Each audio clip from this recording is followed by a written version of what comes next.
After 40 years, who remembers the Vietnam War?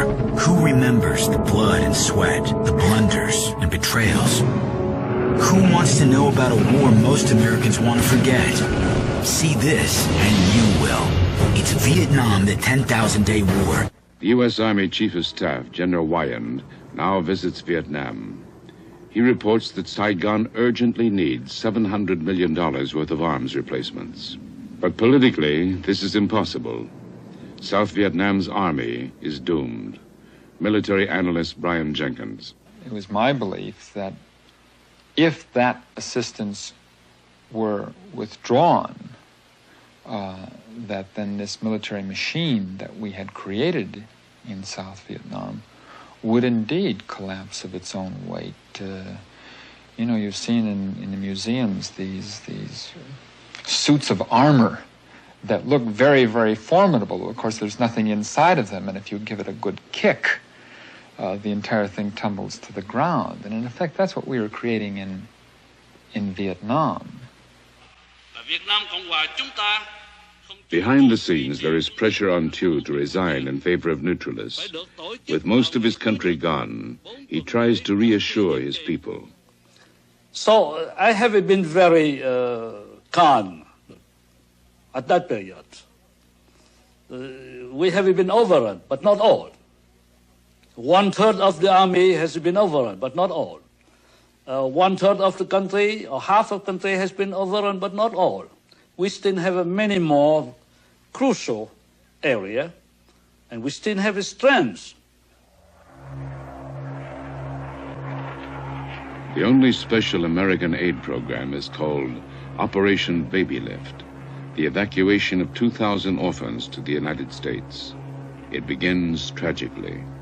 A C-5A, the world's biggest transport plane, crashes outside Saigon, and 140 children die. The disasters in the field can no longer be hidden. Saigon begins to strengthen its highway perimeters. The communist advance is almost 2 years ahead of Hanoi's expectations. North Vietnam expert Wilfred Burchett.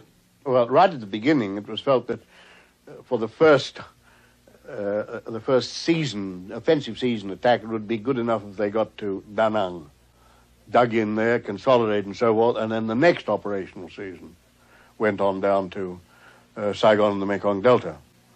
But it was the panic in Hue and the collapse in Da Nang and the ease with which all these provincial capitals just fell one after another. And the fact that the Saigon command was unable to consolidate its troops. They were not able to withdraw properly and regroup. And everything was done in a very slipshod and haphazard fashion with very, very little morale. The only real battle was, in fact, at Xuan Loc. Xuan Loc is a small provincial capital only 38 miles northeast of Saigon. It blocks the main communist advance. Xuan Loc is the last hope for those who believe an all-out stand can prevent military collapse.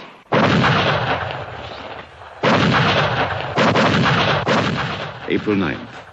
The North Vietnamese open fire on Xuan Loc. At this time, there is no easy victory. The communists later called the fighting fierce and cruel. 40,000 North Vietnamese troops launch an assault against the city. They are repelled. The defenders counterattack.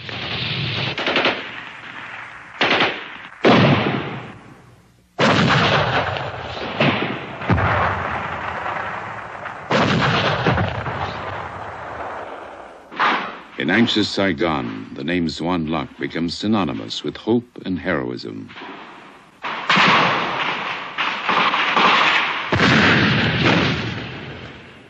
The North Vietnamese decide to bypass Xuan Loc and strike at the next city, Bien Hoa, closer to Saigon. After a week, both Bien Hoa and Xuan Loc are outflanked.